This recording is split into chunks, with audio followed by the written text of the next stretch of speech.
Chères auditrices, chers auditeurs, bonjour. Je suis très heureux aujourd'hui d'accueillir Christine Garrigue, qui était déjà venue il y a quelque temps nous parler un petit peu du métier qu'est la profession des infirmiers et des infirmières. Vous avez exercé pendant 17 ans le métier d'infirmière à domicile, donc là on sait de quoi on parle, hein, parce que des professions médicales et surtout du sujet qu'on va parler après, la coordination des professionnels. L'un fait dans son coin un petit peu sa façon, pratique sa façon, sans être obligatoirement en relation avec les autres professionnels, que ce soit entre professions médicales, que ce soit entre professions paramédicales ou entre les deux. Donc il y a un besoin réel qui est une coordination, c'est bien ça. En effet, on se rend bien compte que la coopération professionnelle est indispensable à l'heure actuelle, tant dans les structures qu'à domicile, ou en ville comme en secteur rural. Les travaux sont en cours. Les coopérations professionnelles, que ce soit entre professionnels, comme vous le disiez vous-même, ou même en intra-professionnel, ou entre paramédicaux, ou entre médecins eux-mêmes, pose le problème des compétences respectives, des fonctions respectives, des statuts différents, des rémunérations différentes, et que tout ça ne peut pas se faire du jour au lendemain. On a bien conscience tous qu'on ne peut plus travailler comme il y a encore une dizaine d'années, chacun de son côté. La santé publique, c'est la gestion de la prévention, la gestion collective, mais c'est aussi la pratique des soins sur le plan humain.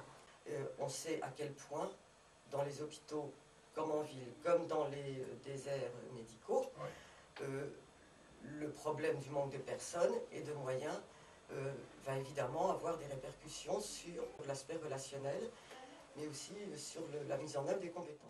Après, comment on va quantifier l'acte, comment on va pouvoir mettre, je veux dire, le coût de l'acte? Parce que si c'est un médecin qui aura une certaine valeur, si c'est une profession médicale, alors que c'est le même acte, et je veux dire, la compétence est reconnue, donc et ça sera un acte qui sera coûté différemment.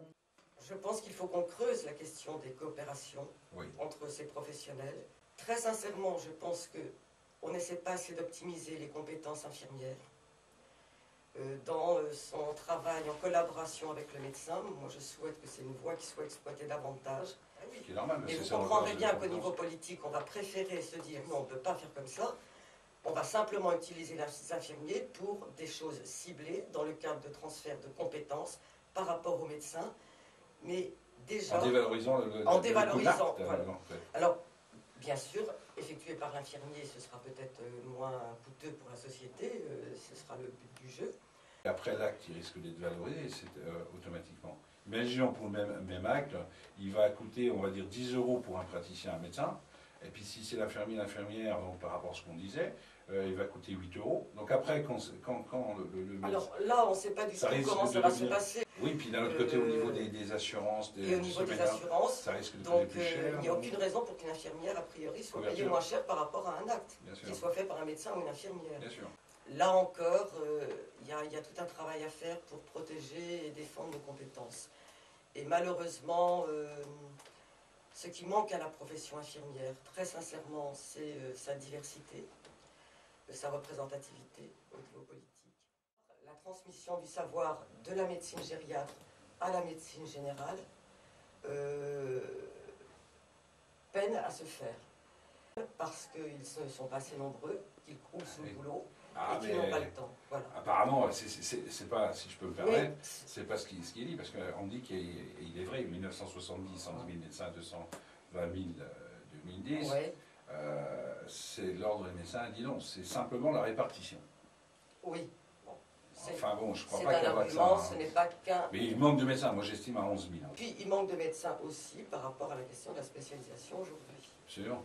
Mais à côté de cela, il est très surprenant que le travail de l'infirmière qui exerce à domicile, l'infirmière libérale, n'ait pas évolué par rapport à la demande en soins. Être encore plus compétente et performante et apporter une aide aux médecins généralistes qui serait vraiment une aide substantielle, intéressante et d'un point de vue économique, à mon avis, extrêmement intéressant.